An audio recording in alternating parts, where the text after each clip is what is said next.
On December 13, 1937, the Imperial Japanese Army breached Nanjing's defenses, marking the beginning of a 6-week nightmare. Over 200,000 soldiers flooded the city, overwhelming Chinese resistance. Eyewitness accounts describe streets littered with corpses as civilians fled in terror. The Zhongshan Gate, once a symbol of Nanjing's resilience, became a blood-stained entry point for atrocities. Historical records confirm the Japanese High Command's explicit orders to kill all captives, setting the stage for systematic violence. Yangtze River turned red during the massacre as Japanese forces executed tens of thousands of prisoners and civilians. Declassified documents reveal soldiers used bayonets to conserve ammunition, with victims often forced to dig their own graves. International journalists like George Fitch reported bodies piled like sandbags along the banks.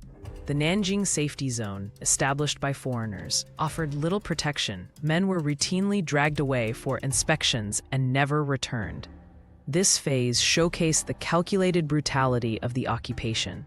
Sexual violence was weaponized during the massacre, with historians estimating 20,000 to 80,000 women assaulted.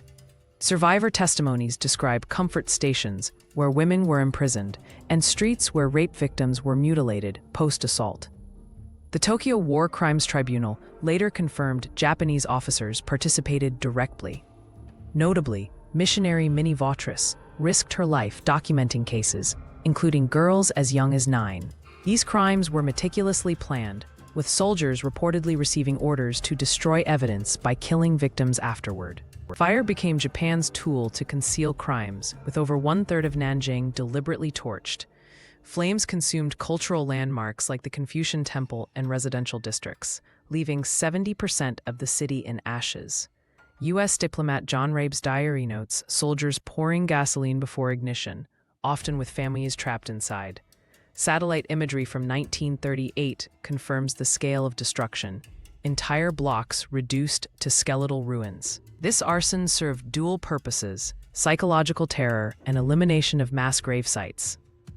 By February 1938, Nanjing stood as a necropolis. Mass graves like those at Mufushen held over 10,000 bodies each, with forensic teams later discovering layered skeletal remains. Survivors faced starvation, with reports of people eating tree bark. The Nanjing War Crimes Tribunal, 1946, documented 340,000 civilian deaths, though modern scholars debate higher figures.